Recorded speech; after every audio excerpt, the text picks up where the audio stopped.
Up and running, and Villa 1 is loud.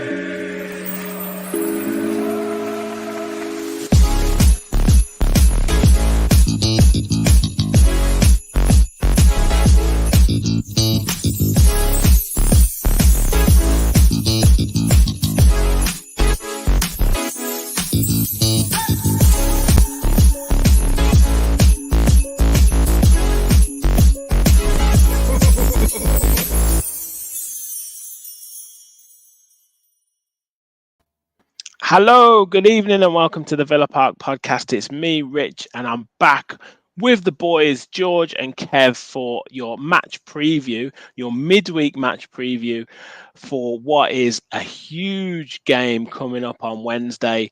Aston Villa versus Manchester City. Can we get the victory? Can we make it 14 home Premier League wins in a row?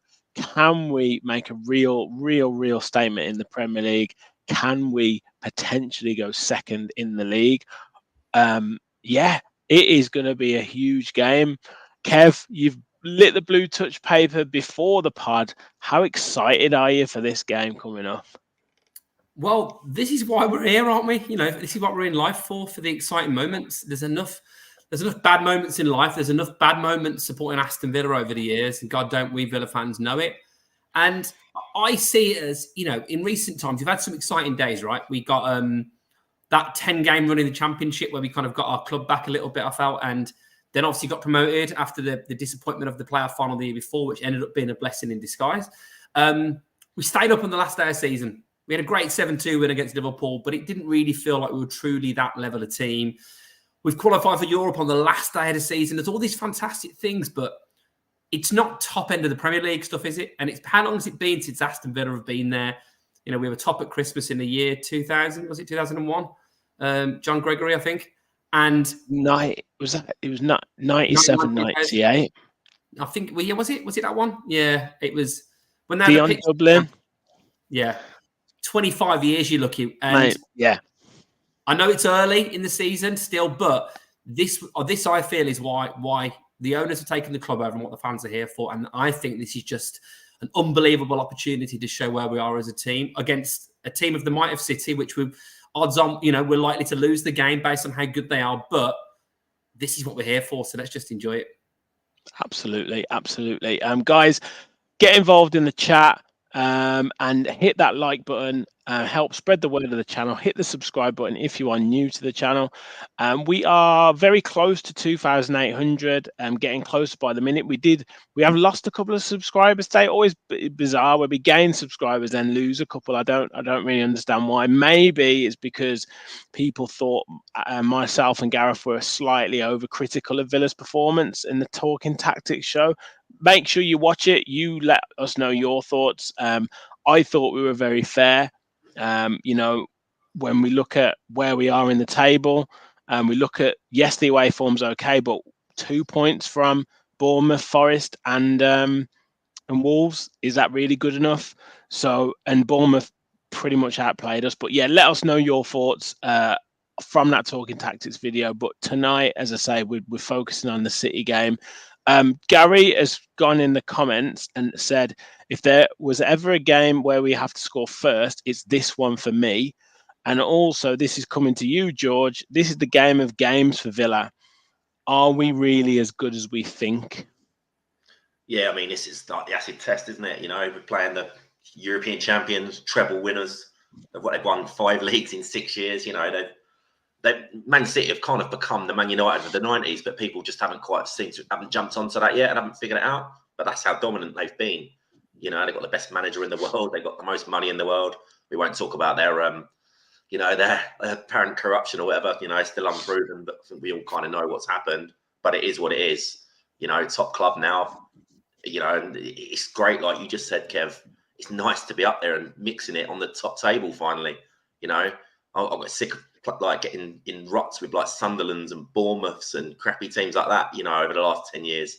So I did disrespecting them all there. I apologise for that. But it's just, you know what I'm saying? It's just nice to be up there and people talking about us, you know, up the top end of the table. You know, this is a huge game. And you know, 14 games in a row at home. And now we've got the top 2 coming to Villa Park. So, you know, what a great opportunity for us. 100%. Duncan's in the house said if Unai can break this hoodoo, he is the GOAT. I mean, yeah, if there ever is a game to make it 14 wins in a row in the Premier League, Kev, this is the one to do it in. If you want to send a message, then why not? You know, you want to beat the best, haven't you? You got to beat the best to do anything in football. I also think as well, how many times over the years have we played Man City when we've just been outclassed so many times? In recent years, there's been some pretty close results, but still, you know, other than the one where Coutinho possibly scored, and you know that could have been our one. You know, we were 2-up obviously in that famous game where they won the league. You know, there was that masterclass, that unbelievable goal I think Bernardo Silva scored when they beat us 2-1. Watkins got a consolation, but my point is we've always been, you know, the lesser team, and the chances are that this acid test will be too much for us based on the fact that we know we've got a couple of challenges in the squad and we're still early in our wanting to be a big club kind of story. But all those times we played City over the years, when it's just been a question of how many will we get battered by, and going to this game now, I remember being on God, it must have been one of the last couple of years before we went down when they'd gone past us at the point when we were vying with them and Spurs to see who was going to get fourth. It was a few years on, and I remember being on a train back from Villa Park. They'd beaten us by quite a few, and I was singing over and over again the song that you signed Smalling and Jones, we signed Kun Aguero, and it was just like, and the train got stuck, and it was like 25 minutes for a 10-minute journey. And I remember just thinking how sad I was that this team that have bought all this league, they bought the league, have overtaken my baby. And to be in a situation now where we're at the business end of the league, where after 15 games we could go ahead of them. I mean, you need to just pinch me. You know, even just to be in this situation is magnificent. Yeah.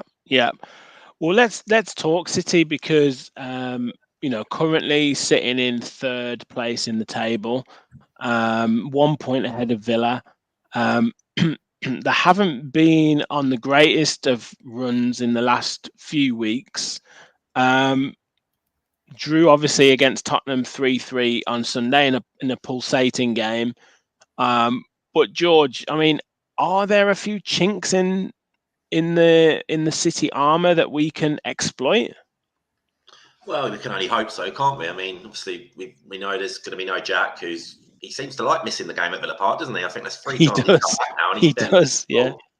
Rodri, who notoriously always scores against Villa, and I just think he's a fantastic player. You know, probably the best midfielder in the division for me. They're really, they're going to miss him. And there's talk of Doku now being out, who's been a really exciting introduction to the Premier League. Dangerous winger, makes things happen. So they're going to be. We can hardly say they're down to the bare bones. But for Man City, maybe this is an opportunity for us. But as for chinks in their armour, I mean, City kind of do this most seasons, don't they? They're only probably in second gear at the moment. Come once Christmas goes, start of January, and all of a sudden they're on a quiet 5-6 wins in a row, and then before you know it, they're away and gone, and they've won the league. And they'll probably do the same again this year. And that's by the by. But at the moment, I can't see why we can't go into this game with a bit of hope and sort of have a chance of winning it. Yeah. I mean, Kev, before we talk about the players that are missing, I mean, a 3-3 draw against Tottenham, a 3-2 win in the Champions League against RB Leipzig, 1-1 draw against Liverpool, and a 4-4 draw against Chelsea. I mean, that's a fair few goals conceded in the last few games. It really is. It really is. And let's be clear, if you're that team, Man City, who've been so infallible for so many years and won it all, well, can it get any better than winning the treble? You can do the whole retain the league, and win it X amount of times. But to have a situation where you've done what is the pinnacle really for a team? Okay, you can do the quadruple, which I guess is one better, but then you go into the next season and you're dropping points and you're getting beaten, and you start, what it's like. You start to have doubts in your own mind when you're not quite what you used to be. I do feel, George alluded to this. I do feel it's a little bit like City. It's been so easy. Maybe they're doing this on purpose. I remember when I was in the mid 1990s, I got so good at Sensible World of Soccer that I used to start picking like Leighton Orient or Barnet. and just to try and win the Champions League, just to make it a bit of competition. Maybe Some game that, Kev, wasn't it? Some game. Yeah. What a game that was. The only problem is there was one way to score if you could get the keyboard to like do it properly. Like I don't know, maybe City do that. Maybe like they have got that one way. Like Haaland is their sensible world of soccer cheat code. Yeah, but look, in all jokes aside, I'm obviously Pep's, he's an amazing manager. They've done amazing things, but this is where I think you've got to take in any kind of sport. You know what it's like. I always remember that. I'm going to talk about old stuff now, but do you remember when Frank Bruno fought Mike Tyson, and it was like, and Tyson's hurt, and that's when you've got to get them. When they're down, you've got to sniff the blood. Rodri, I saw the stat on Rodri. I mean, I think he's missed 19 games for City, and they've lost 6 of them. And that is a huge stat for them as a team. Like, losing a third of the games, basically, he's not played. He for me, is the most important player in that team. When he's not there, they're a different side. Sure, they can bring in, Champions League and Europa League and league-winning Kovacic in his place. But still, he's a massive miss for them. And I think Villa, with our pace, I think it's a real opportunity to give them a bloody nose. Yeah, I mean, like George, Kev's alluded to it there. Like Rodri is a huge miss for them, and he also he loves playing against Villa. He seems to love playing against Villa because he scored a fair few goals against us. So we've got to be encouraged by that with regards to him. I mean, Grealish, probably takes the story away. Him kind of not playing. Doku would be huge. Him not playing. I've heard Stones might be back in, so that could be a boost for them. But yeah, I mean, if you can keep, I know it's easier said than done, but if you can keep Haaland quiet in terms of like not too many chances. I was on the 12-man podcast yesterday with some of the lads there, and LB, who's like the City fan, he's kind of quite concerned that I know they scored a fair few goals that generally comes from Haaland, but who else is scoring if Haaland doesn't? Like they've got rid of Mahrez, they've got rid of Gundogan. They don't really have that too many goals, touch wood. But like he's worried that they haven't replaced that because one or two of the other players haven't really hit the heights that they maybe would have expected, or they're just missing those two players who contributed with 15, 20 goals. Yeah, I mean it's true enough. But then, like, if you look at last season, when they got rid of them players, you said Haaland just banged in about 40 and just covered up all the cracks. But he doesn't look quite as potent this season. I mean, we have to have the Watkins chat, don't we, about how many he misses. No one ever talks about the stack of chances that Haaland also misses, but he just doesn't give up, and he keeps, and he keeps getting them, and eventually he will score his fair share of goals. I mean, you've got Phil Foden there. He likes a goal, doesn't he? He's pretty handy. Who else? I'm trying to think who else they've got. Alvarez. Yeah, Alvarez doesn't mind a goal. Yeah. Alvarez is their second top scorer on 8. Foden's got 7, so Yeah. Is that in all competitions though? I think that's all competitions, Might be all comps, yeah. Yeah, I don't know if it is. Yeah, I think it is, yeah. Rich. They haven't got the big selection of goal scorers that they probably had maybe 3 years ago, have they? I think they found it hard to keep these players happy, don't they? With the amount of game time, so they wanted to leave. And let's not forget as well. I felt like they were getting a few more goals from centre halves in recent years. They don't seem to be, getting that, power in. I've got Diaz in my fantasy league team. They keep bloody conceding, and he never scores. And let's not forget as well, which we all seem to have forgotten, but arguably one of the greatest midfielders the Premier League has ever seen, Kevin De Bruyne. He's a long-term absentee. He's not playing. I think is he? No, he's injured. I think from their perspective, they're hoping that they're still in touching distance, like you've said, George, when he comes back in January, February time, and then they're just steamroll teams. Few comments coming in. I will comment some. I'll leave some with regards to kind of Villa team lineup for a little bit later, but really random said, imagine this then, villains. I heard several Man City fans on TalkSport dreading this game. Gary said, once a team wins the treble, there is no way to go but down. So hard to motivate players unless you sell them and replace them. What else have we got? And yeah, Man U aren't looking forward to us. This is music to my ears. Yeah, well, I don't think anyone's looking forward. Really random again said, yes, Rich, they are concerned. Let's go Villa, scaring the big boys. So yeah, just fairly confident. And Ian said, if there is ever a time to play Man City, this is it. I would still place Man City favourites, but at least we have a chance, and it should be competitive. Absolutely.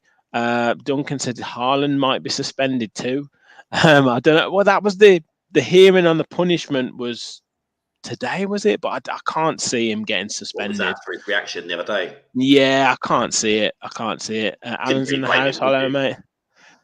No, he got right in his face, but I think would have understood if the referee gave him a card at that occasion, but I just don't think they'll go back to it on that. But, you never know. That would be brilliant if they did. But yeah, guys, get involved with the comments. Keep your comments flying in. Hit that like button. Hit the subscribe button as well if you're new to the channel. We want to hit 3K before Christmas. We've got plenty of time to do it. So make sure you like, make sure you subscribe, and get involved in the chat. So, Kev, on to Villa. Obviously, we have Mr. Boubacar Kamara returning to the fold. And I think this is a welcome return, especially after Sunday's game. Yeah, I think he's sorely missed. I know sometimes he's done a few stray passes and been a bit lax, but he's such a massive presence in that midfield. I know we haven't got that big, physical, imposing centre midfielder that you and I, dream of one day, but the Rodri type character. But yeah, every night, Kev, every night. Yeah, just for everyone watching, like me and Rich sent each other like different pictures of international central midfielders who are rangy and muscular and really got something going for them. It's our little thing. Don't tell them, Mrs. Rich. Look, I'm single, so I can get away with it. Anyway, but sorry, we've gone sideways here. Kamara, yeah, he's our midfield maestro, isn't he? Yeah, he sits, he does the protecting, he distributes the ball, keeps it ticking over, gets his foot in. So he was massively missed, I feel, in the game against Bournemouth, when they were kind of bombarding forward. So him being in that team and them not having Rodri, I think gives us a little bit of a +1. Yeah, absolutely. Kamara frees up Dougie, says Duncan. Ian says Kamara makes whoever he plays beside look better. I also think I won't give too much away with our kind of predicted lineups, but I also think that he makes it easier for like a Tielemans further forward and whoever plays at right back as well. He helps them, so he is a key player in our side. With that being said, he can be kind of risky with the ball.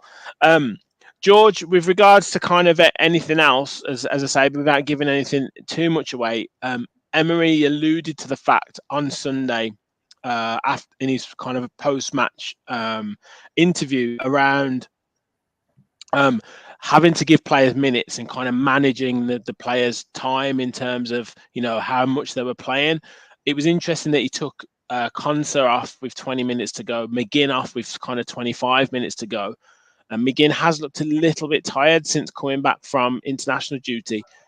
Would you see any other changes, like a McGinn coming out of the team, a Luiz coming out of the team, a Pau Torres maybe coming out of the team, like especially with Saturday's game in mind? I'm not sure. I mean, with McGinn, he does get flogged, doesn't he? We flog him, and Scotland flog him even harder than we do. And you sort of you want a nice, easy game where you could probably rest him. I'd be even though Emery said that, I'd be very surprised if it's not our strongest 11 in both of these two games. And then, we're rolling into it's a Sheffield United coming up soon, isn't there? And a Brentford, like we spoke about earlier. Yeah, we've got Arsenal this Saturday. Then we've got Zrinski in the Conference League. Then we've got Brentford. Then we've got Sheffield United, Man United, and then Burnley. So we've got some. I would imagine that he'll play a weak, in quotes, weakened side against Zrinski, and I think maybe Sheffield United at home, Burnley at home. You might see the likes of Longley. Maybe even Zaniolo given another opportunity, Duran given an opportunity, that kind of thing. So, yeah, I think you're probably alluding to the fact that it's not the game to be resting the likes of McGinn or Luiz. I don't think we can. City and Arsenal are proper quality sides. I thought that really might have hurt Arsenal, what happened to them last season. But they've got some character, because they've come out fighting again this year, aren't they? Top of the league again. I was watching that. There are 2-2 the last I saw tonight, so they're having a bit of a 3-3. It's 3-3 at the minute. Luton, Wow. Luton went 3-2 up, and they got one straight back. But there's 15 minutes left, and interested if they drop points. Yeah, but I'd predict now that Arsenal will find a way to win that game, and that's just seems to what they're doing. They've got a bit of real big character about them now. So this is two tough games, and it's a test of our character. We've been accused a little bit of being like kind of flat track bullies now at home, and now this is kind of our chance to say, well, we're not just flat track bullies. We'll mess with the best, and we'll like you said, Rich, give a couple of bloody noses. I mean, what would you boys think's a fair return from these two games? 6 points. I knew you'd say that. Probably 2 points for me. I think I'll be happy with 2 points. What about you, I think 3. I think a win in either of them. I'll take I'd 100% take a win in either of them. I mean, it's a weird one, isn't it? Because you think a win tomorrow would take you into real confidence boost into Saturday, and then you think like a defeat on Saturday might then kind of put you under pressure in the game against Brentford or something. But then a loss tomorrow, you might be more angry to go and win on Saturday, and then that kind of propels you on. But yeah, I would take a win in either of them. I think that would send a message across the league that we are contenders.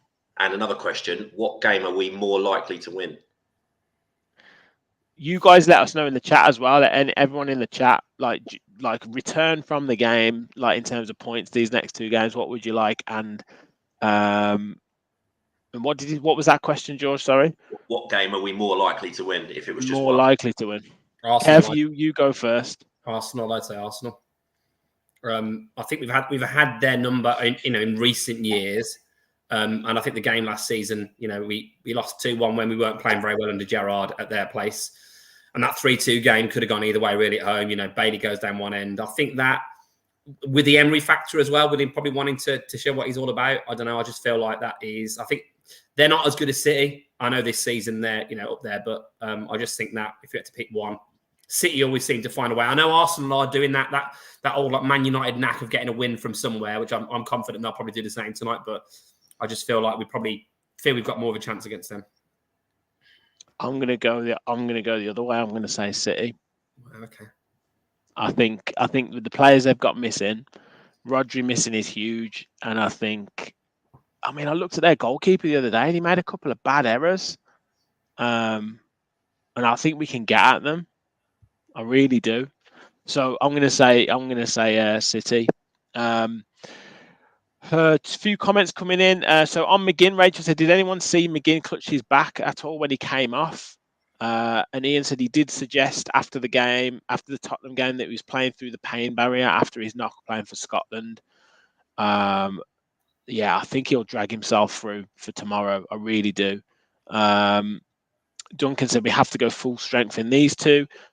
He also said we can beat Arsenal at home. Man City is always tough. So agreeing with you two boys. Ian said, I think we will get 0 points after the next two. However, after the draw against Bournemouth, I think we need to win one of those two games to maintain the 2 points a game average. Carl, who's joining us, says 4 points, he thinks. And Alan says Arsenal. Simon says Arsenal. And Rachel thinks the Man City game in terms of getting more likely to get something out of. So a mixed bag, probably majority saying Arsenal. But yeah, it's gonna be a huge game, man. It is such a big game.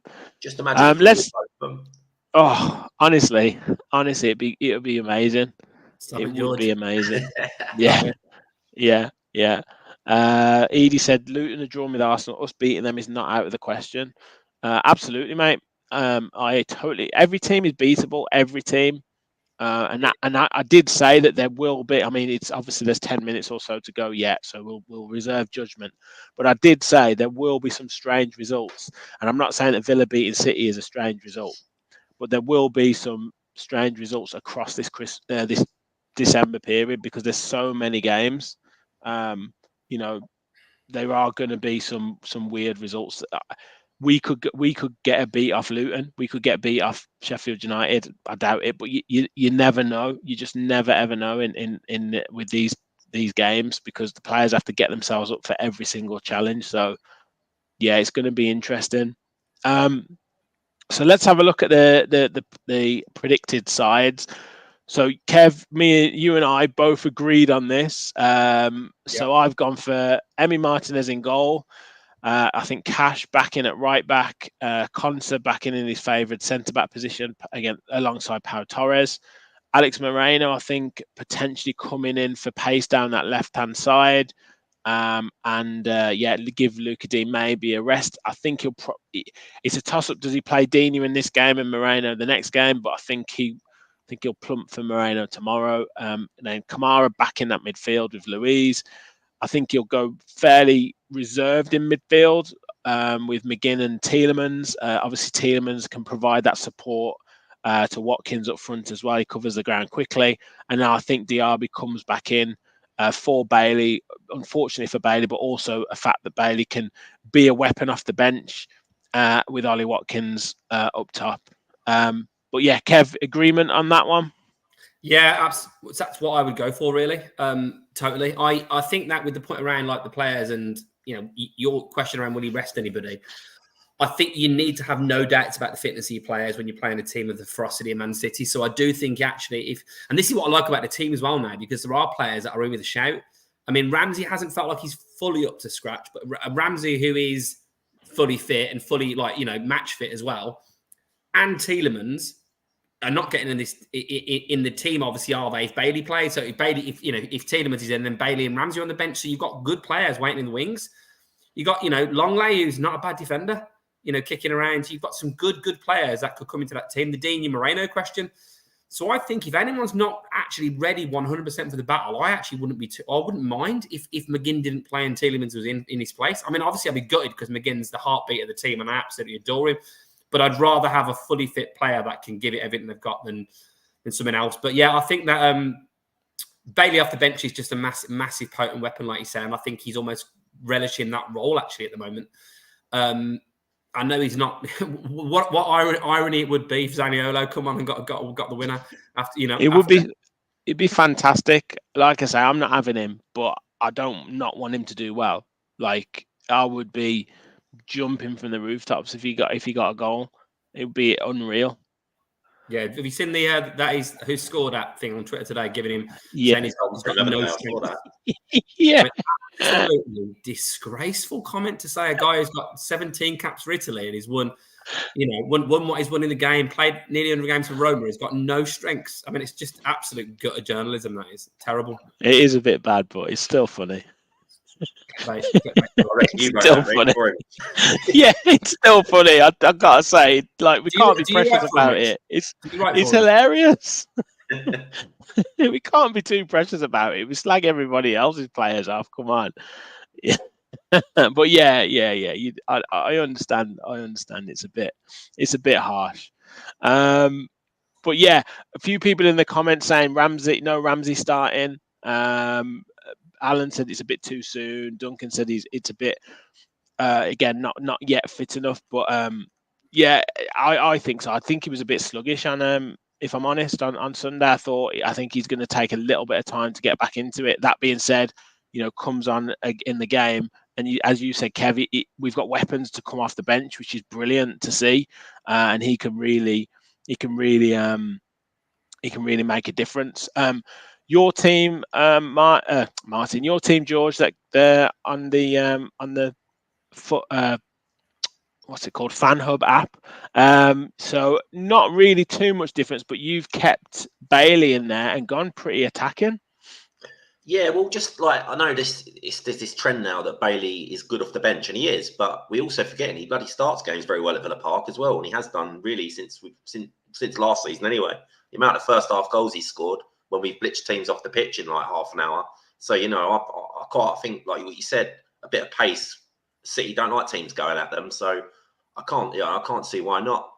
I like your inclusion of Moreno. I'm desperate to see him back in the team, but I just think a team like Man City, is that really the first start you want after you've been out for like however many months he's been out? So I just thought I'd plump for Dean again at left back. But yeah, I'm Team Moreno all day, mate, and I can't wait to see him, back in there and rampaging down the old left side. Yeah, it would be good. It would be good. My only concern with Diaby and Bailey both starting is to track him back. I know Kamara in there will help that, but I just worry.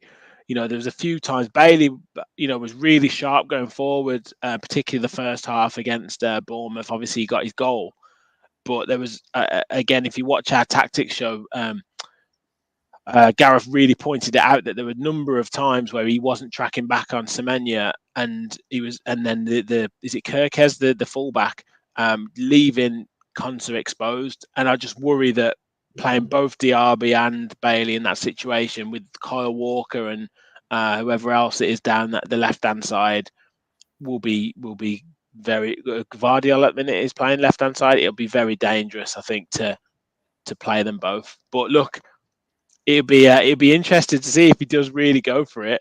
Kevy said that he wants to condense the pitch.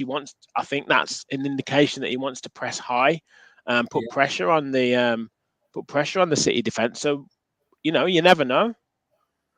Yeah, I think I saw someone put it in the comments, but imagine he goes to Duran, Watkins, Bailey, Diaby, Ramsey, Keenan Davis, John Fashanu. Get him back in, yeah. Yeah, get them all in. Peter Wiv, get him up top. Now, look, I agree with you, Rich. I think that because of the, Tielemans, he's slightly more pragmatic, isn't he? He's less, I think he can attack and he can obviously play a, slightly more central role. I think that just gives a bit more solidity. If I felt Ramsey was absolutely on his best game, I think I'd probably have Ramsey there just to shade ahead of Tielemans. But I think that, Ramsey coming off the bench, Bailey coming off the bench, you obviously got Duran, you've got Zaniolo, you've got some good options there to come onto the pitch to try and change the game if you need to. Yeah, 100%. Well, we'll get score predictions in a second, but I do think it's we've definitely facing them. Obviously, league position would indicate it as well. But just in terms of personnel, we're definitely facing them at the right time. And we've got, you saw it on Sunday. We weren't playing brilliantly. We were able to make 5 quality substitutions who end up one of them sets up the goal, and we were able to change the game in positive ways, which we haven't had for a number of occasions. So, if we are 2-1 down or whatever going into the final minutes, we know we've got players who can cause trouble and can do something. So that's really, really positive. Quick look at the kind of head-to-heads and how we compare on the season. Now, I had a look at this before. Obviously, in terms of like the head-to-head in played games is heavily in City's favour. But in a minute, you'll see how it's so even for the season so far. So we've played each other 46 times, 10 draws. City have obviously dominated the wins, winning 29 times. We've won 7, 5 of them at home, and they've won 10 games away from home. The last 5 games against each other haven't made for pretty reading for Villa, but they have been very tight games on the whole. I think 3-1 last season was a little bit flattering for City. I remember John Duran had that amazing shot that hit the bar that would have made it 3-2, and we did have 1 or 2 chances towards the end, so that could have been closer. We obviously got a draw in a strange game under Gerrard, where we were playing so terribly in every other game, but seemed to play really well in that game against City. 3-2 defeat, obviously the final game of the season before, where we went 2-0 up and capitulated. 2-1 defeat in December 2021, and then a 2-1 defeat again in April 21. So again, close games, but we've never quite, as I think you might have said, George, we've never quite kind of had enough to beat them. In terms of the form guide, as I said before, 3 draws in a row for City, following 2 victories, 1 against Man United and a heavy victory against Bournemouth. Villa with 3 wins from the last 5, obviously the latest game being the draw against Bournemouth, but still pretty decent form. And then here, this is where it's so similar. So obviously, 3rd against 4th in the table. We've both won the same amount of games. The only difference here is City have drawn a game extra than we've lost a game extra. The average goals scored per game is very similar. Average goals conceded per game is pretty similar as well. They've got 4 clean sheets to our 2. Chances created per match is pretty similar. Obviously, City created a few, like maybe 1 more chance per game than us if you look at it. And then the stats, yeah, I mean, look, Haaland is obviously out in front, but then you've got Watkins and Louise as the next level goal scorers. Assist, very similar. Watkins again, and Alvarez and Doku there behind. Obviously, City are going to dominate the passing stats, but in tackles, Louise, Cash, and Kamara are at top of the tree there. So, yeah, I mean, boys, it makes for kind of quite interesting reading that we're very, very close to City in terms of stats. Yeah, absolutely. And look, if you think about Villa at home, what a potent proposition we are for anybody. So we've discussed the fact that they're maybe a little bit fragile in terms of where they've been. We go on the front foot at home. We've won, 14, is it, home games in a row? That's a number, isn't it? 14? Is it 13 or 14? 13? 13 now, we're going 13. for 14. Sorry, I was getting 24 hours ahead of myself, lols. Exactly, there you go. So we know we're going to be on the front foot. We know that we're going to create chances. So it's just a matter of who can take them. Yeah, George, in terms of kind of how the game would go, would you? I know there's never like a right or wrong time to score a goal or anything, but would you suggest that kind of winning the game late on would be a better scenario than maybe kind of scoring early and kind of, I guess, trying to hold on? It's a tough one, really, because normally at Villa Park, we do score early, don't we? And once we get 1-0 up, I don't think the crowd have actually participated as good as they should have, considering what a good run we've been on. But the players somehow get that confidence, don't they? And we've not dropped many points from when we've gone 1-0 up. But from a fan's perspective, yeah, God, you imagine a nice little 90th minute banging header or something like Watkins' one last week. That would just send the place into raptures. The confidence would go through the roof, and and then you're buzzing going into the Arsenal game, aren't you? But mate, I'm not fussy. I'll take either or. Yeah. I mean, George makes a good point there, Kev. With regards to the atmosphere. I mean, sometimes, particularly European games, it hasn't been amazing. But tomorrow, the fans have to lift the roof off the place.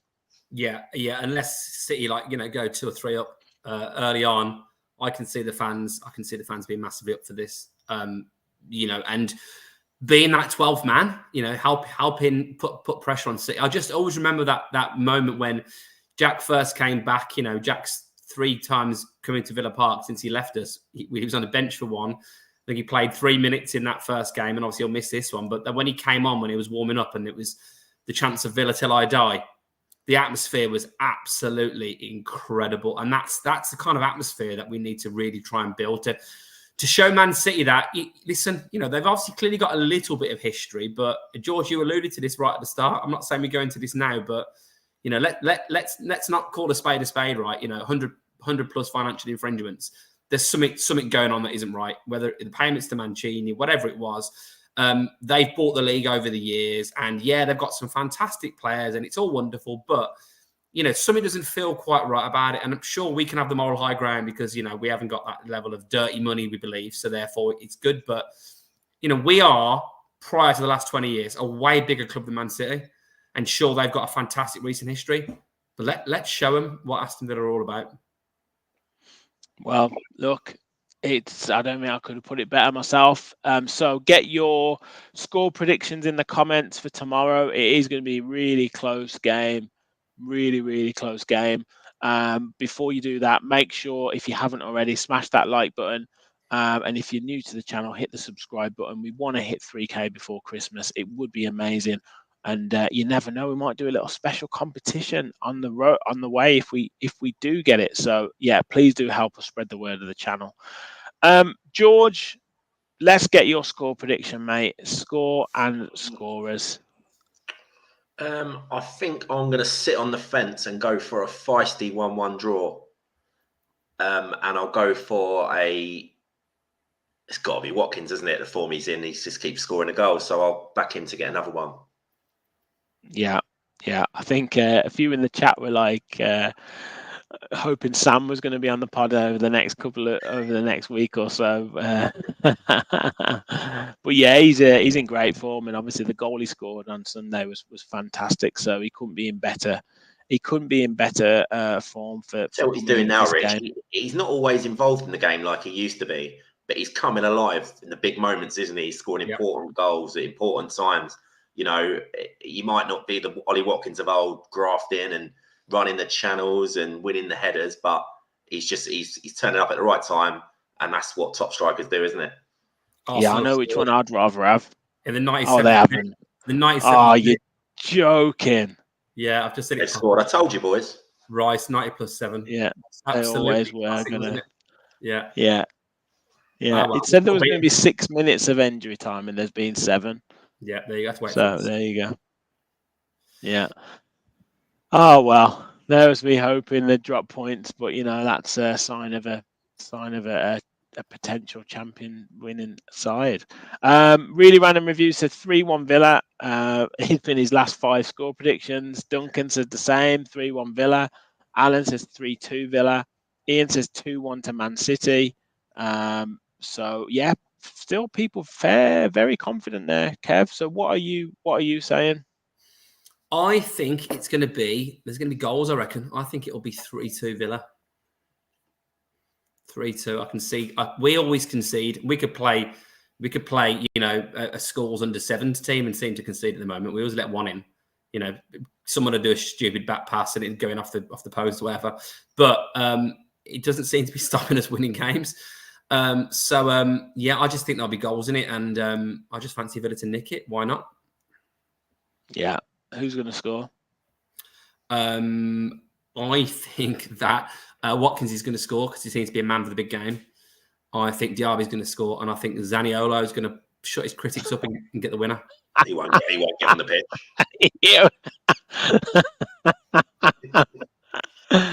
Oh yeah, I hope. Honestly, I'd say I hope he does, but yeah, I'm with George there. I don't think after Sunday's performance, I don't think he's trusted for a few weeks, to be honest with you. But He'll we'll crop see. up against like Middlesbrough or something in the cup in a couple of weeks. I reckon he'll probably get a start there. Yeah. I'm gonna say 3 penalty, 3-2. There you go. That'll do. Okay. Yeah, Luis. He drew a goal, you know, Luis, and against his old club. So yeah, that'll be good. That would be 3-2 would be phenomenal, absolutely phenomenal. Yeah, that would be crazy, and that would, like you say, that would take us above them in the league. So yeah, it'd be fantastic. Gary thinks that City are the only club we haven't beaten since returning to the Prem. So that would be another 10 years home or away. Yeah, that'll be another record for Unai to notch off the list. So that'll be class. I'm gonna say I don't think we'll win. I'm gonna say a 2-2 draw. Boo! Yeah, you're the only positive one, Kev. Both myself and George have sat on the fence. I'm gonna say Ollie will score and McGinn. Let's go McGinn. I think McGinn will score. Yeah, but like I say, I'd definitely take. I'll take 3 points out of the next 2, but 4 would be unreal. So let's see. You know, Arsenal have just gone through the mill on that game, but will they be absolutely flying now after getting that last minute goal? We've just got to do our bit tomorrow and really put the cat amongst the pigeons and get the result. But lads, it's going to be phenomenal. I was going to say, let's not forget last season. I remember when Arsenal did that, you know, got the winner against us. And then I think they got another late winner against someone else. It was Reece Nelson scored, and it was like, wow, like Arsenal are just going to go and go and go. And then, then all of a sudden they start to drop it. So it's got to end at some point. They're clearly in a very good place, and that's going to be, you know, they've probably got way more confidence than City will have going into the game. City have got the recent history, what they've done. But I don't know. I just think we've just got to not worry about them and just worry about ourselves. Yeah. Well, look, it's going to be a massive game. I'll be there as well tomorrow. And make sure you keep your eye out on Amazon Prime, because my lad is going to be going out front with the refs, taking the ball as a Premier League mascot. So it's going to be a big day for him. So yeah, keep your eyes on Amazon Prime when it's on. at the So start of the if you can game. screenshot Holland for us in the warm up.